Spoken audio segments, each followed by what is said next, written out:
Madam, ಕಾನೂನು ಎಲ್ಲರಿಗೂ ಒಂದೇ. ನಮ್ಮ ಹೆಸರು ನರೇಂದ್ರ ಅಂತೇಳಿ, ನಾನಿರೋದು ವಿಜಯನಗರದಲ್ಲಿ. ನಮ್ಮ ಶ್ರೀನಿವಾಸ್ ಅಂತೇಳಿ, ಅವರು ಶ್ರೀನಿವಾಸ್ ಅಂತೇಳಿ. ಕಾನೂನು ಎಲ್ಲರಿಗೂ ಒಂದೇ. ಯಾರೇ ಏನೇ ಶಿಕ್ಷೆ ಮಾಡಿದ್ರು ಕಾನೂನುವಾಗಿ ಅವ್ರಿಗೆ ಶಿಕ್ಷೆ ಆಗಲೇಬೇಕು.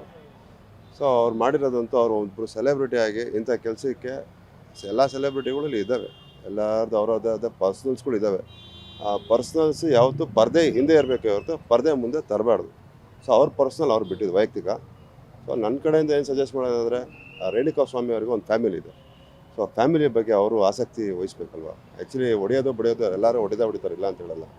ಸೊ ಅವ್ರಿಗೊಂದು ಫ್ಯಾಮಿಲಿ ಇದೆ. ಅವರ ಮಿಸಸ್ ಬಂದು 3 ತಿಂಗಳು ಮಗು ಆಗಿದೆ. ಸೊ 3 ತಿಂಗಳು ಕ್ಯಾರಿಂಗ್ ದಟ್ ಲೇಡಿ. ಸೊ ನೋಡಿ, ಈಗ ಅವ್ರಿಗೆ ಫ್ಯಾಮಿಲಿ ಯಾರು ಸರ್ವೈವ್ ಆಗ್ತಾರೆ? ಇವತ್ತೇನೋ ಅವ್ರನ್ನ ಮರ್ಡರ್ ಮಾಡಿಬಿಟ್ರು. ಇವರು ಅಭಿಮಾನಿಗಳು ಅವ್ರ ಮುಂದೆ ಆಕ್ರೋಶ ತೊಗೊಳಕ್ಕೋಸ್ಕರ, ಅವ್ರನ್ನ ಬಿಂಬಿಸೋಕ್ಕೋಸ್ಕರ ಈ ಥರ ಮಾಡೋದು. ಒಬ್ಬರು ಹೆಸರು ಹಾಳಾಗುತ್ತೆ ಅಂತ ಹೇಳಿದ್ರೆ 10 ಸಲ ಯೋಚನೆ ಮಾಡಬೇಕು. ಈಗ ದರ್ಶನ್ ಅವ್ರಿಗೆ ಒಂದು ಇಂಟರ್ ಕರ್ನಾಟಕದಲ್ಲಿ ಅವ್ರದ್ದೇ ಆದ ಒಂದು ಫ್ಯಾನ್ ಕ್ಲಬ್ ಅನ್ನೋದಿದೆ. ಸೊ ಆ ಫ್ಯಾನ್ಸ್ಗಳು ಎಷ್ಟು ನೋಡಿ, ಮೊನ್ನೆ ಇದರಲ್ಲೆಲ್ಲ ನೋಡ್ತಾ ಇದ್ದೀವಿ ಸೋಷಿಯಲ್ ಮೀಡಿಯಾದಲ್ಲಿ.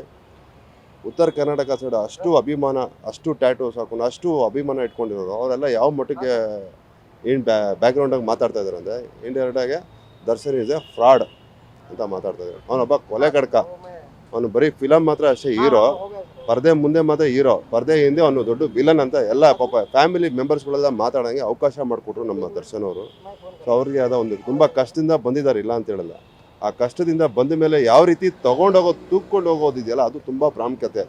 ಎಲ್ಲರ ಹತ್ರ ದುಡ್ಡಿದೆ, ಎಲ್ಲ ಸೆಲೆಬ್ರಿಟಿಗಳದ್ದು ದುಡ್ಡಿದೆ. ಆ ದುಡ್ಡು ಜೊತೆಗೆ ಇಟ್ಕೊಂಡು ಜೊತೆಗೆ ತೊಗೊಂಡೋಗೋದಿದೆಯಲ್ಲ, ಅದು ಮುಖ್ಯ. ಆ ಸ್ಥಾನ ಅನ್ನೋದು ಎಲ್ಲರಿಗೂ ಸಿಕ್ಕಲ್ಲ. ಎಲ್ಲರಿಗೂ ಎಲ್ಲರಿಗೂ ಆ ಥರ ಅಭಿಮಾನ ಬರಲ್ಲ. ಅಷ್ಟು ಅಭಿಮಾನಿಗಳು ಬಳಗ ಇಟ್ಕೊಂಡು ಈ ಥರ ದರ್ಶನ್ ನೀಚ್ ಕೆಲಸಕ್ಕೆ ಕೈ ಹಾಕ್ಬಾರ್ದಾಗಿತ್ತು. ಅವ್ರು ಬ್ಯಾಡ್ ಲಕ್ಕೋ ಇಲ್ಲ ಗುಡ್ ಲಕ್ಕೋ ಗೊತ್ತಿಲ್ಲ ನನಗೆ.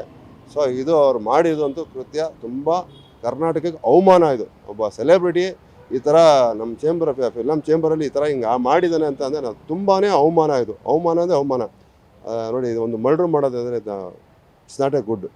ಒಳ್ಳೆಯ ಫ್ಯಾನ್ಸ್ ಕ್ಲಬ್ ಇಟ್ಕೊಂಡು ಈ ಥರ ಮಾಡಿದ್ದು ಕೃತ್ಯ ಒಳ್ಳೆಯದಲ್ಲ. ನನ್ನ ಸಜೆಷನ್ ಏನಂದರೆ, ಇವರಿಗೆ ಕಾನೂನುವಾಗಿ ಏನು ಶಿಕ್ಷೆ ಹಾಕಬೇಕೋ ದಯಮಾಡಿ ಕಾನೂನುವಾಗಿ ನಾನು ಕೇಳ್ತಾ ಇದ್ದೀನಿ. ಸರ್ಕಾರಕ್ಕೂ ಹೇಳ್ತಾ ಇದ್ದೀನಿ. ನಾವೇ ತಪ್ಪು ಮಾಡಿದ್ರು ಅದೊಂದು ಸಲ ನಾವೇ ಸಮರ್ಥನೆ ಮಾಡ್ಕೊತೀವಿ, ಎಲ್ಲ ಒಂದು ಕಡೆ ತಪ್ಪು ಮಾಡಿದ್ದೀವಿ ಅಂತ.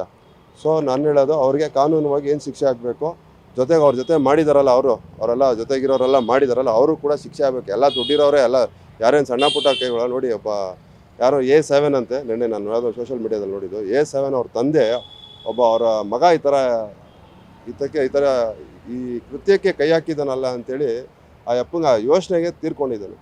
ನೋಡಿ, ಒಂದೊಂದೇ ಅದರ ಫ್ಯಾಮಿಲಿಗಳು ಅವರದ್ದು ಒಂದು ಯಜಮಾನ, ಆ ಮನೆ ಯಜಮಾನ ತೀರ್ಕೊಂಡ್ಮೇಲೆ ಏನು ಬಂತು ಮಾಡೋಕ್ಕಿಂತ ಮೇಡಮ್ ಎಲ್ಲರೂ ಮಾಡ್ಬೋದು. ಅದು ಮಾಡೋದು ತಪ್ಪು. ನನಗೆ ಗೊತ್ತಿರೋಂಗೆ ಒಬ್ಬರು ಮುಂದೆ ತೋರಿಸ್ಬೇಕು ಅಂತ ಮಾಡಬಾರ್ದು. ಅದು ತಪ್ಪು ಅನಿಸಿದೆ. ಕಾನೂನುವಾಗಿ ಅವ್ರೇನು ಶಿಕ್ಷೆ ಆಗಬೇಕು ಆಗಲಿ. ನನ್ನ ವಿಶ್ವಾಸ ಇಷ್ಟೇ. ರೇಣುಕಾ ಸ್ವಾಮಿ ಅವರಿಗೆ, ಆ ಫ್ಯಾಮಿಲಿಗೆ ಸಾಂತ್ವನ ಹೇಳ್ತೀನಿ. ಅವ್ರ ಫ್ಯಾಮಿಲಿ ಒಳ್ಳೆಯದಾಗಲಿ.